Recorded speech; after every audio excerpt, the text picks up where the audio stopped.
Welcome back to city news. మాజీ రాష్ట్రపతి ప్రఖ్యాత శాస్త్రవేత్త డాక్టర్ ఏపీజే అబ్దుల్ కలాం వర్ధంతిని టీడీపీ కార్యాలయంలో ఘనంగా నిర్వహించారు. ఈ సందర్భంగా మాజీ మంత్రి ఆలపాటి రాజేంద్ర ప్రసాద్, టీడీపీ నేతలు వారికి ఘనంగా నివాళులు అర్పించారు. దేశం కోసం జీవితాన్ని ధారపోసిన మహనీయులు స్వర్గీయ అబ్దుల్ కలాంని స్మరించుకున్నారు. ఒక శాస్త్రవేత్తగా భారత రక్షణ పరిశోధన రంగంలో, అంతరిక్ష పరిశోధన రంగంలో కలాం చేసిన కృషిని దేశం ఎప్పటికీ విస్మరించబోదని పేర్కొన్నారు. తన రచనలతోనూ యువతలో దేశ సేవ పట్ల స్ఫూర్తి నింపిన మహనీయులు కలాం అని టీడీపీ నేతలు గుర్తు చేశారు.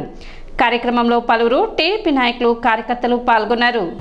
మాజీ రాష్ట్రపతి అబ్దుల్ కలాం గారి వర్ధంతి సందర్భంగా మహోన్నతుడు, భారతదేశ రాష్ట్ర ప్రజలందరికీ కూడా అతి దగ్గరగా ఉన్న రాష్ట్రపతి, అందరితోటి అతి సన్నిహితమైన రాష్ట్రపతి అబ్దుల్ కలాం గారు. ఆయన బ్రతుకున్నంతకాలం కూడా విజ్ఞానాన్ని నేర్చుకుంటూనే ఒక విద్యార్థిగా 10 మందికి కూడా విజ్ఞానాన్ని వాళ్ళందరూ కూడా పంచాలనే ఆలోచనతో మహానుభావుడు బ్రతుకున్నంతకాలం భారతదేశ ప్రతిష్టని అగ్రభాగాన్ని నిలిపిన మహానుభావుడు. అటువంటి మహానుభావుడి అడుగుజాడల్లో మనమంతా ఎంతో కొంత నడవగలిగినాడే ఆయనకి మనం నిజమైన నివాళులు అర్పించిన వారు అవుతామని చెప్పని తెలియజేస్తూ సెలవు తీసుకుంటున్నాను. కలాంజీ గారి 9వ వర్ధంతి. అబ్దుల్ కలాం గారి గురించి చెప్పాలంటే ఎంతో తక్కువే, అది మా వయసు కూడా సరిపోదు. కాకపోతే ఆయన ఒక మహోన్నతుడు. మరి భారతదేశంలో ఒక మిసైల్ మ్యాన్గా పిలువబడ్డ రాష్ట్రపతి ఎవరంటే ఏకైక రాష్ట్రపతి అబ్దుల్ కలాంజీ అని చెప్పని మనం ఎంతో గర్వంగా భారతదేశంలో చెప్పుకోగలుగుతున్నాం. మరి అలాంటి అబ్దుల్ కలాంజీ గారు మరి ఆయన రాష్ట్రపతి అయిన తర్వాత కేవలం ఒక 5 జతల బట్టలతో వచ్చి ఆయన విధి నిర్వహణలో పూర్తి చేసుకొని ఆయన ఎంతో మహోన్నతుడిగా మిగిలిపోయిన వ్యక్తి అబ్దుల్ కలాంజీ గారు. మరి రాష్ట్రపతి ఎన్నికల సందర్భంలో రాష్ట్రపతిగా ఎన్నుకోబడ్డప్పుడు మరి నారా చంద్రబాబు గారు ప్రపోజల్ చేసి భారత రాష్ట్రపతి మన అబ్దుల్ కలాం గారు ప్రపోజల్ చేయడం జరిగింది. ఆ ఘనత చంద్రబాబు నాయుడు గారికి దక్కుతుంది. తెలుగుదేశం పార్టీలో చంద్రబాబు నాయుడు గారు ప్రపోజల్ చేయడం వల్ల ఆ రోజు రాష్ట్రపతిగా ఆయన ఎన్నుకోబడ్డాడు. తెనాలిలో జరుగుతున్న డివిజన్ స్థాయి టీచ్ టూల్ ట్రైనింగ్ ప్రోగ్రాం శనివారంతో ముగిసింది. ఈ సందర్భంగా ఉపాధ్యాయులు బోధనకు వెచ్చించే సమయం మరియు విద్యార్థులు ఎంత మేరకు అభ్యసనలో ఉన్నారు అనే విషయాన్ని దృష్టిలో ఉంచుకొని పాఠ్య బోధన ఉండాలని కోరారు. ట్రైనింగ్ పొందుతున్న టీచర్స్ కొంతమందిని వారి అనుభవాన్ని ఈ ట్రైనింగ్ ద్వారా వారు నేర్చుకున్న అంశాలను అడిగి తెలుసుకున్నారు. 9 రోజుల శిక్షణలో భాగంగా సర్టిఫికెట్లను అందజేశారు. కోర్స్ కోఆర్డినేటర్గా ఎంఈఓ ఎం లక్ష్మీనారాయణ వ్యవహరించగా, వెన్యూ కోఆర్డినేటర్గా ఎంఈఓ జయంతి బాబు, టీచర్స్ మెంటర్స్గా పద్మ, ప్రసాద్, బాలసుందర్, అభియగల్, విజయలక్ష్మి, శ్రీమన్నారాయణ, పద్మావతి, శ్రీధర్, ప్రకాష్ రావు, సాల్ట్ కోఆర్డినేటర్ వీరయ్య తదితరులు పాల్గొన్నారు. ఈరోజు తెనాలి సెయింట్ జాన్ స్కూల్లో జరుగుతున్నటువంటి టీచ్ స్కూల్ అబ్జర్వేషన్కి సంబంధించి చూడటం జరిగింది. అనేది ప్రధానంగా మరి పాఠశాల స్థాయిలో అబ్జర్వేషన్స్ అనేది చాలా అవసరం. ముఖ్యంగా క్వాలిటీకి సంబంధించి లెర్నింగ్ అవుట్కమ్స్ పెంపొందించడానికి ఇది ప్రభుత్వం ఇచ్చినటువంటి ఆదేశాల మేరకు 9 రోజుల ప్రోగ్రాం నడుస్తూ ఉంది. గుంటూరు జిల్లాలో దాదాపుగా మరి డైట్ శిక్షణ కేంద్రంలో 250 మంది, ఇక్కడ ఒక 150 మంది వరకు శిక్షణ నడుస్తూ ఉంది. ఇందులో ప్రధానంగా క్లాస్ రూమ్కి సంబంధించి అబ్జర్వేషన్ ఎలా ఉండాలి, పిల్లల అప్రోచెస్ ఎలా ఉండాలి, ప్రస్తుతం మారుతున్న పరిస్థితులకు అనుగుణంగా పిల్లల్ని ఎలా తయారు చేయాలి అనే దానిపైన ప్రధానంగా ఫోకస్ చేయడం జరుగుతుంది.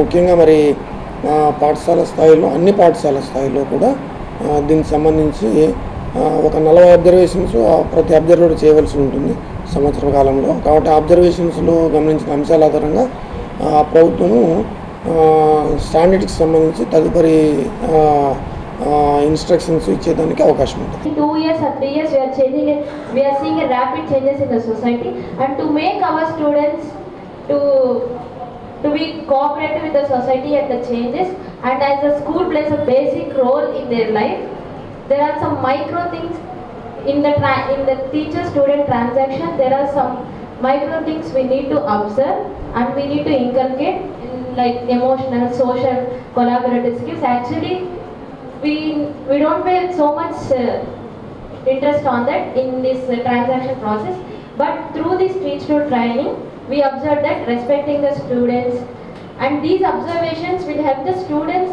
to cope with the society in a well-behaved manner, and they will lead the society in a well-good manner. పట్టణ గంగానమ్మపేటలో డాక్టర్ ఏపీజే అబ్దుల్ కలాం 9వ వర్ధంతి కార్యక్రమం ఘనంగా నిర్వహించారు.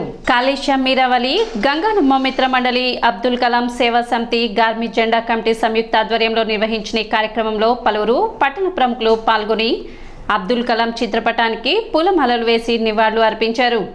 దేశానికి ఆయన అందించిన సేవలను కొనియాడారు. కార్యక్రమంలో కుమార్ పంప్స్ అధినేత కొత్త సుబ్రహ్మణ్యం, ఆంధ్రప్రదేశ్ బీసీ సంక్షేమ సంఘం అధ్యక్షులు Kesina Shankar Rao, Tenali municipal chairperson Tadiboina Radhika, Tenali market yard మాజీ చైర్మన్ తోటకూర వెంకటరమణారావు, మున్సిపల్ మాజీ చైర్పర్సన్ ఖాళీద్ నసీం, వివిధ పార్టీ నాయకులు, స్వచ్ఛంద సంస్థల ప్రతినిధులు పాల్గొన్నారు. ఈ సందర్భంగా విద్యార్థులకు బుక్స్ పంపిణీ చేశారు.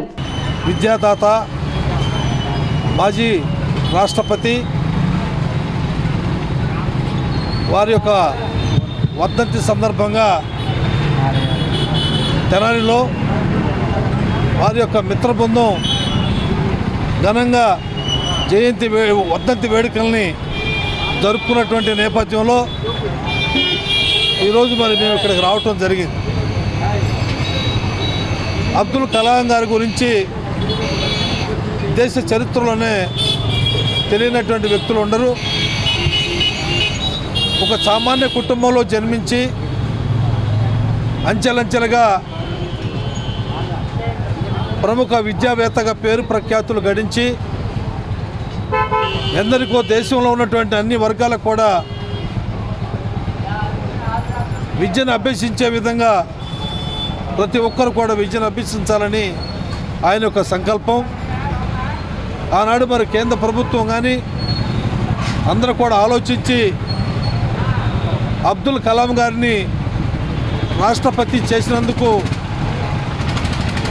5 సంవత్సరాల్లో కూడా ఆయన రాష్ట్రపతి కాలంలో దేశ విదేశాల్లో కూడా ఇండియా చరిత్రని తిరగరాసినటువంటి వ్యక్తి. సమాజంలో కులం లేదు, మతం లేదు, రాజకీయ పార్టీ లేదు, అన్ని వర్గాలు కూడా సమతుల్యంగా ఉండాలనేటువంటి ఆలోచనతో ఆ మహనీయుడు ఈరోజు వరకు కూడా జరగని శివాజీ చౌక్లోని కాళీమాత అమ్మవారికి ఆషాఢ మాసం సారే కార్యక్రమం ఘనంగా నిర్వహించారు. పూలు, పండ్లు, స్వీట్లు సమర్పించి పూజలు చేశారు. కొందరు మహిళలు బోనాలు అందుకున్నారు. కమిటీ చైర్మన్ గుమ్మడి రమేష్, సభ్యులు పాల్గొన్నారు.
ఈనాడు కాళీమాత దేవస్థానం దగ్గరికి బోనాలు సమర్పించడానికి వచ్చిన మహిళలందరికీ కూడా ముందుగా ధన్యవాదాలు తెలియజేసుకుంటున్నాం.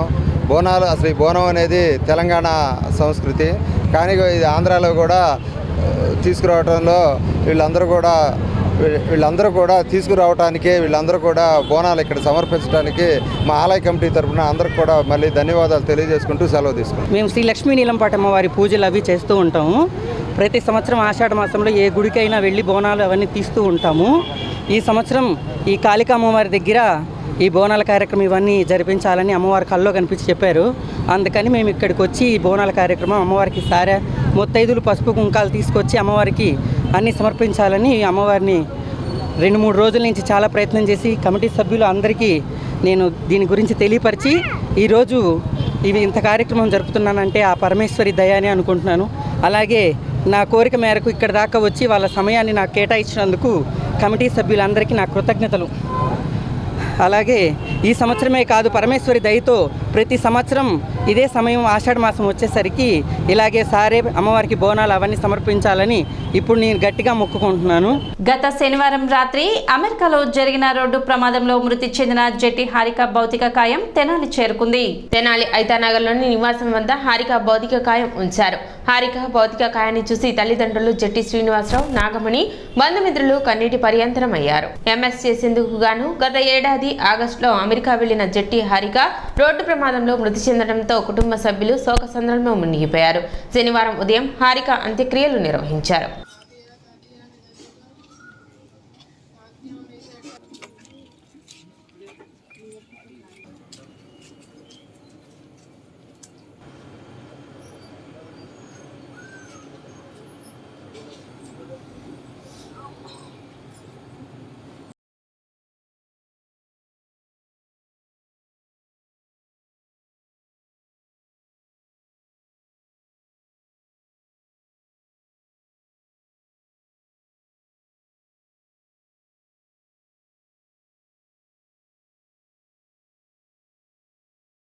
సిటీ న్యూస్ ముగించే ముందు ముఖ్యాంశాలు మరోసారి.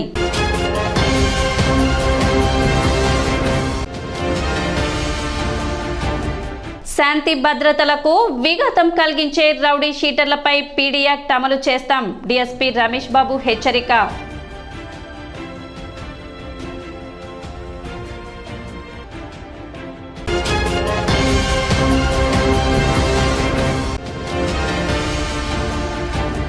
పట్టణంలో ఘనంగా మాజీ రాష్ట్రపతి అబ్దుల్ కలాం వర్ధంతి వేడుకలు.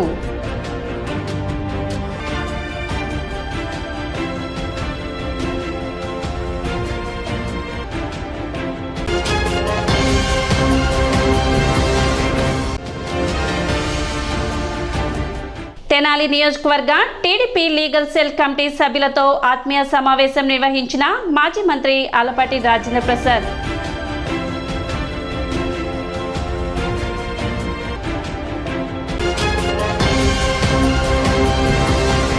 సిటీ న్యూస్ ఇంతటితో సమాప్తం. నమస్కారం.